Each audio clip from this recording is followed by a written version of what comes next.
In the warm months of 1914, London wasn't merely the heart of the British Empire. It functioned as the command center of the entire planet.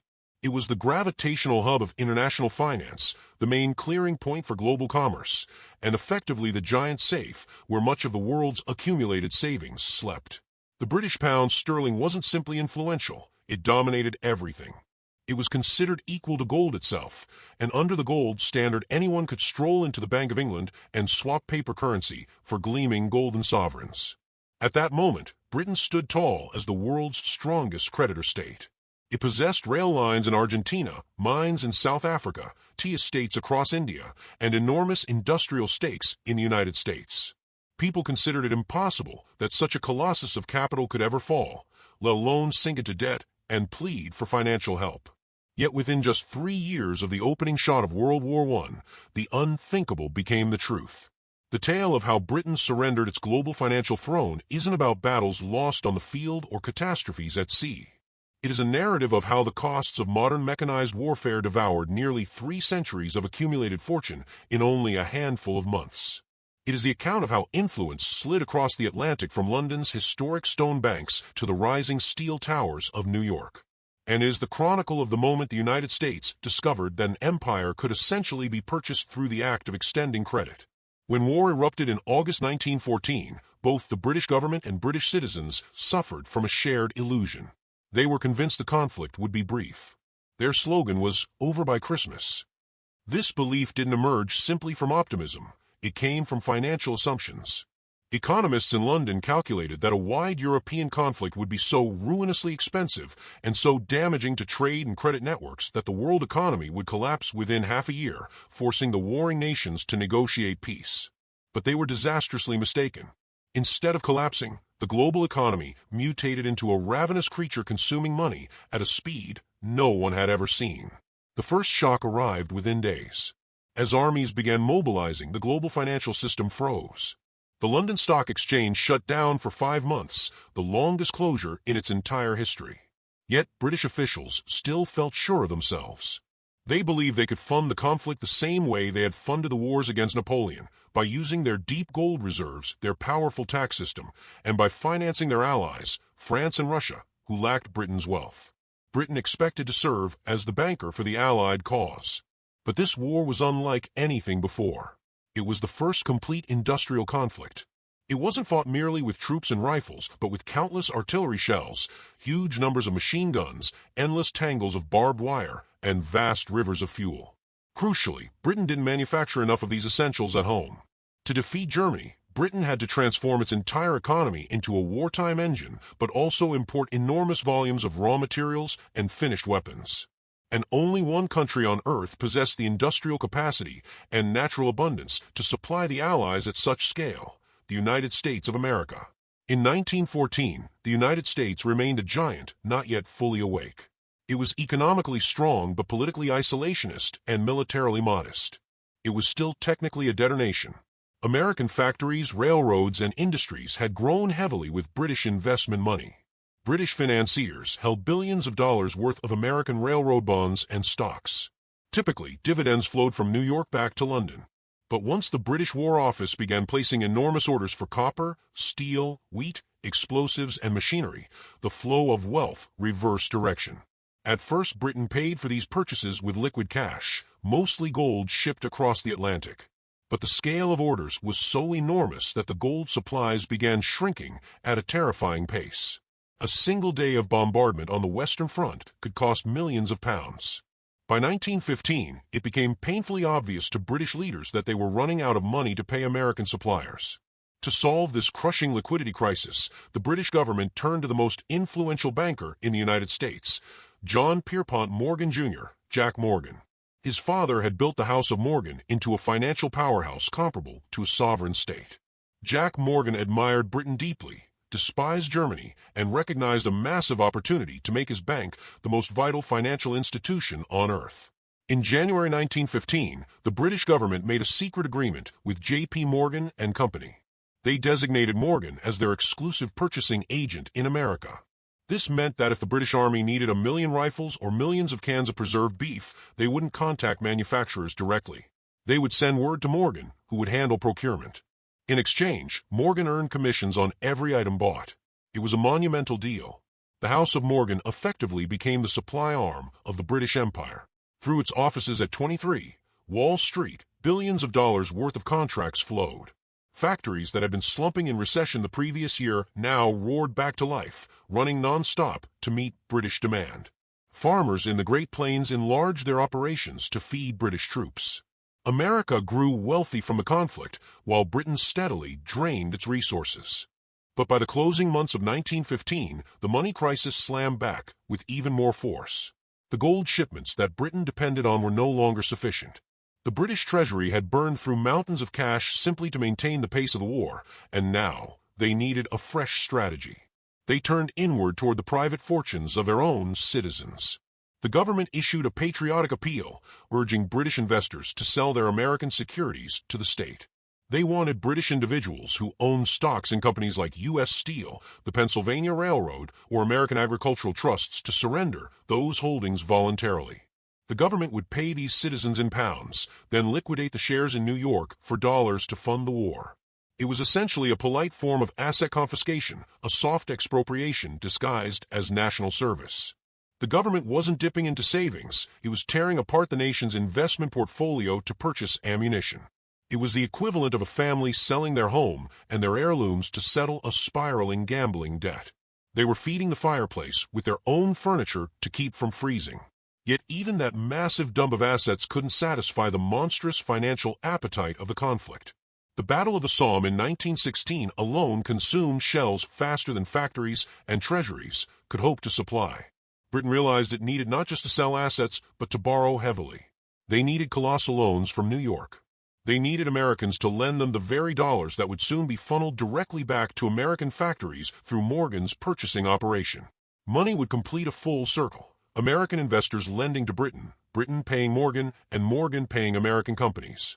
In October 1915, J.P. Morgan arranged the largest foreign loan Wall Street had ever seen, the Anglo-French loan worth $500 million. It was an unprecedented amount of financial behemoth. British and French negotiators arrived in New York desperate and anxious. They swallowed interest rates that were embarrassingly high, effectively acknowledging that the empire's credit was no longer bottomless.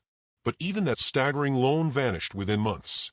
The war machine devoured nearly $5 million every single day on American purchases alone.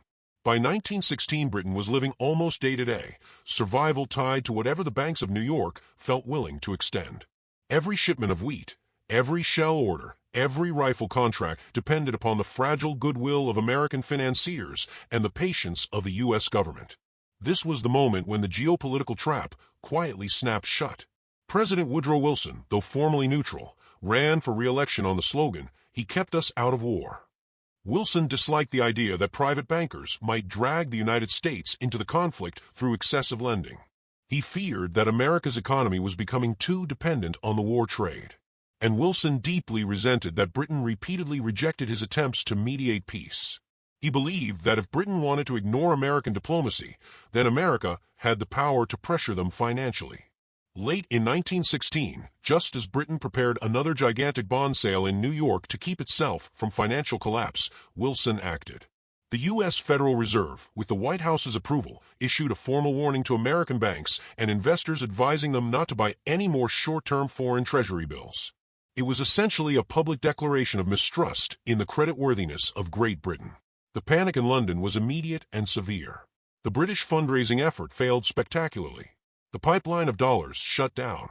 British leaders, sitting in the cabinet war rooms, looked into a financial abyss. It was November 1916. They had enough dollars for only a few more weeks of fighting. After that, ships would stop sailing, supplies would run dry, and guns would fall silent, not because Germany defeated them, but because their bank account reached zero. Reginald McKenna, the Chancellor of the Exchequer, drafted a chilling memorandum for the Prime Minister. He warned that by June 1917, Britain would be unable to meet its obligations. He stated bluntly they would have to default. A British sovereign default would vaporize the global financial system. Sterling would collapse as a reserve currency. British influence would vanish overnight. The empire would lose not on the battlefield, but in the ledger books. Cornered, Britain took the final step in dismantling its financial supremacy. It moved from voluntary requests to mandatory seizures. Parliament passed laws forcing British subjects to hand over their foreign investments. Billions of dollars in American stocks and bonds were seized, boxed, and shipped to New York, not to be sold, but to be used as collateral for emergency loans. It was the economic equivalent of pawning the empire. Morgan worked around the clock in New York, trying to persuade wary American investors that Britain was still creditworthy. But suspicion had grown. The Americans looked at Europe and saw endless trench warfare, explosive spending, and a treasury in London burning cash recklessly. They demanded hard collateral. They demanded gold. So Britain began shipping gold in secret convoys. Warships carried bullion from the Bank of England across submarine-infested seas. One ship, the HMS Laurentic, carrying 43 tons of gold, struck a mine and sank, a literal fortune lost to the ocean. Yet they couldn't stop. They emptied vaults, begged French gold, demanded Russian gold, and sent it all to the Federal Reserve Bank of New York. The wealth of Europe was transferring physically, bar by bar, into American hands. By the winter of 1916, Britain stood in a financial Dunkirk. They were trapped nearly out of cash, out of gold, out of assets, and out of time. The empire was weeks away from financial collapse, not at German hands, but at the mercy of creditors across the Atlantic. But by the dawn of 1917, the British government, teetering on the verge of financial collapse, finally saw a lifeline: the reluctant entry of the United States into the war. It wasn't merely about more soldiers joining the front. This was about dollars pouring into empty coffers. Private banks like Morgan and Company had stretched credit as far as they dared, but with American public opinion and regulatory warnings limiting further private loans, the only entity capable of underwriting Allied survival was the U.S. government itself. What followed was not a battle plan, but a financial rescue mission wrapped in a declaration of war. On April 6, 1917, Congress formally declared war on Germany. Almost immediately, Washington moved to shore up Allied credit. Within weeks, the U.S. passed the Liberty Loan Act, a legal instrument that permitted the American government to raise enormous sums by issuing bonds domestically, then convert that money into direct loans for the Allies. The floodgates opened. Citizens across the United States, from mill workers to farmers to Wall Street speculators, bought Liberty bonds en masse, driven by patriotism, profit, or simply fear of missing out on what was sold as supporting democracy abroad. As hundreds of millions of dollars collected, the U.S. Treasury turned that capital into immediate credit for Britain and its allies. British procurement orders, previously stalled for lack of funds, surged forward. Factories across the American heartland that had barely survived a brief recession now roared back to full capacity.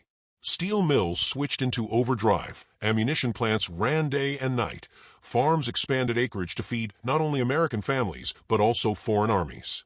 For the British government, the loan amounts were staggering. By war's end, the United States would have extended more than $10 billion in loans to the Allies, a sum almost inconceivable in peacetime.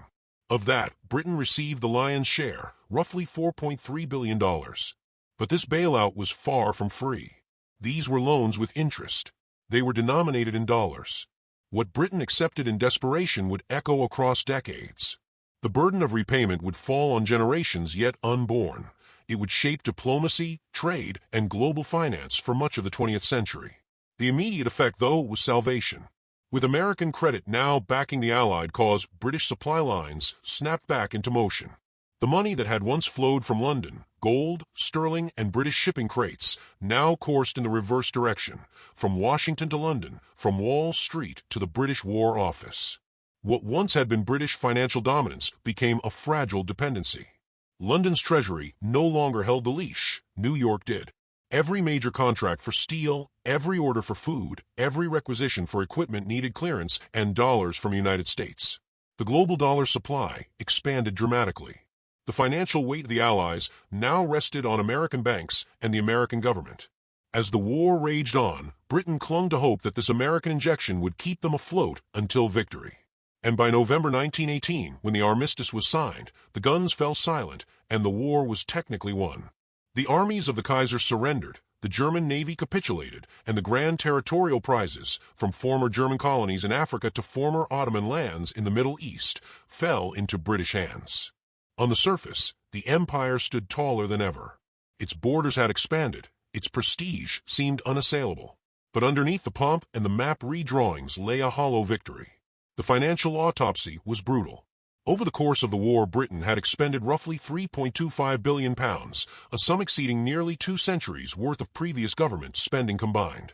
Its national debt skyrocketed from about £650 million in 1914 to nearly £7.4 billion by 1919. Far more insidious, however, was the shift from being the world's principal creditor to becoming its largest debtor. Where once London earned interest from global investments, after 1918 it owed interest to New York. The flow of capital reversed. The unshakable dominance of the pound sterling and the gold standard, the bedrock of British trade and power, had collapsed. In its place rose a volatile new order, a dollar-based, credit-driven global economy over which London now had only weak influence. British industry tried desperately to recover. Factories and mills that had once produced rails for Argentina, textiles for India, or machinery for Africa mines tried to resume normal production. But the world had changed. Former customers, once captive to British goods by colonial ties or tradition, now turned to American or Japanese competitors who had stepped in during the war years. Markets in Latin America and Asia, once dominated by British exporters, no longer needed them. Supply chains had been re-established under new suppliers. Loyalty had given way to pragmatism. Meanwhile, the British government, yearning for past glory, attempted to restore the pre-war monetary order. They readopted the gold standard at the old pre-war exchange rate, forcing the pound to the gold parity of $4.86 to the pound.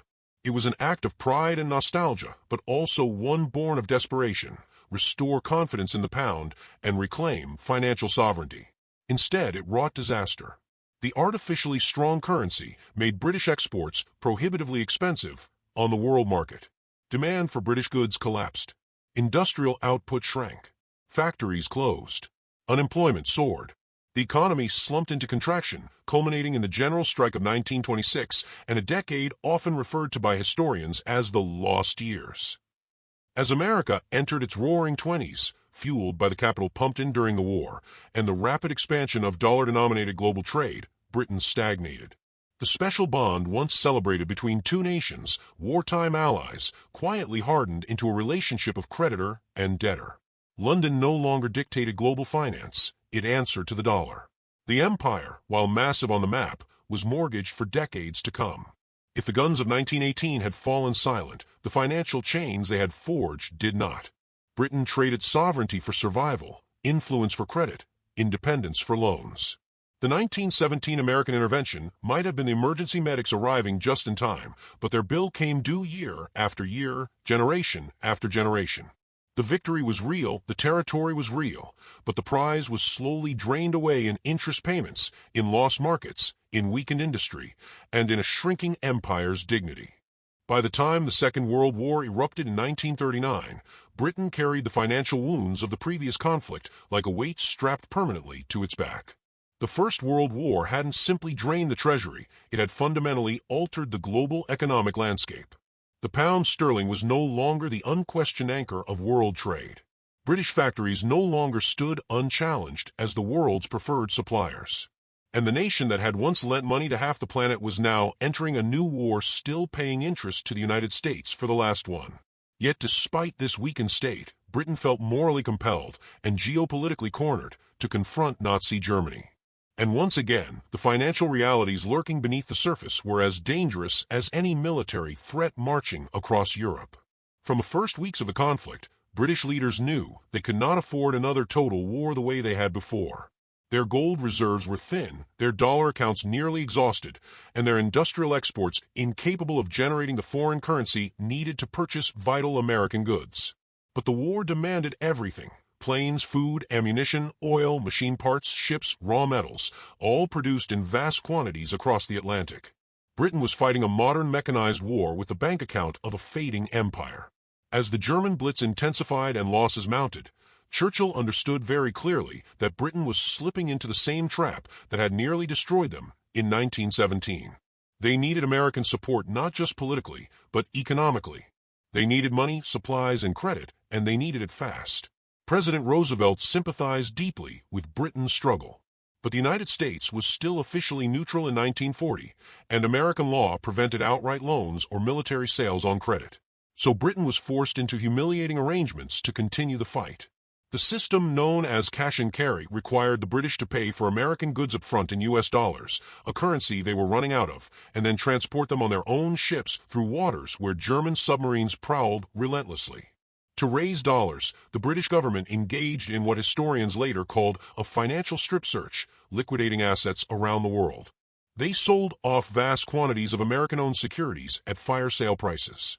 They surrendered decades' worth of investments built during their imperial height. And with every sale, the balance of global financial power tilted further toward Washington. By late 1940, the British Treasury was approaching its final dollar reserves. Without American supplies, they could not continue the war.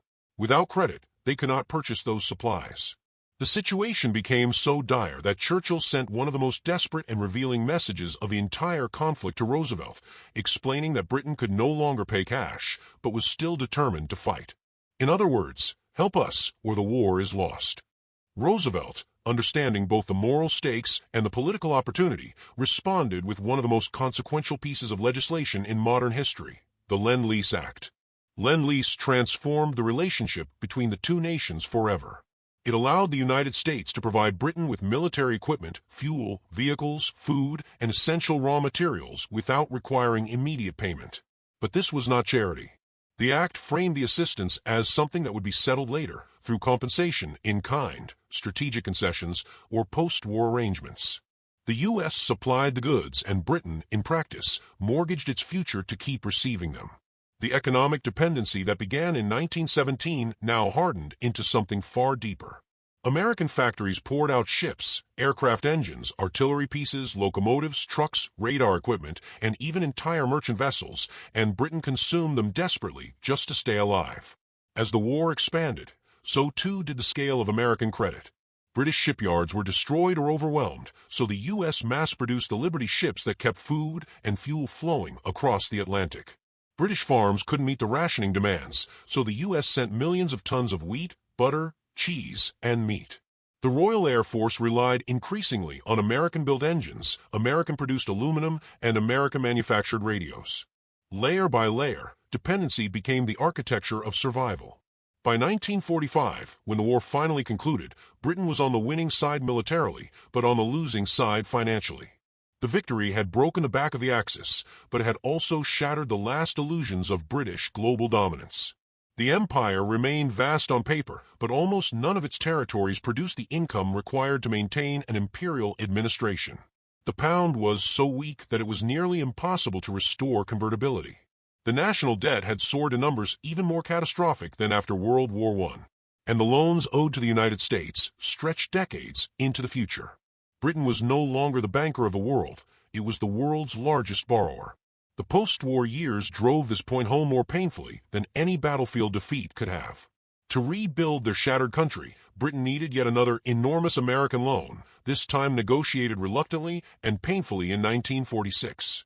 The terms were harsh, interest was unavoidable, and repayment began immediately. At the same time, movements for independence were accelerating within the empire. India, long considered the jewel in the imperial crown, achieved independence in 1947. Other territories followed in waves. The empire that had once financed itself through global trade and colonial extraction now struggled even to finance its own reconstruction. The United States emerged from the war not only as the dominant military power, but also as the unrivaled center of global finance. The U.S. dollar became the foundation of the new Bretton Woods system. American companies, banks, and investors spread across the world into markets once monopolized by Britain. And London, once the unquestioned capital of global commerce, watched as New York replaced it. And so, when historians describe the decline of the British Empire, they rarely point to a single battle or a single treaty. Instead, they trace a long chain of economic decisions, debts, dependencies, and desperate bargains. The world wars did not end the British Empire with explosions or invasions. They ended it with accounting ledgers, interest payments, and financial obligations that slowly eroded Britain's power from within. What guns cannot achieve, loans quietly accomplished. Britain won the war, but the bill, once again, reshaped the world more than the victory itself ever could.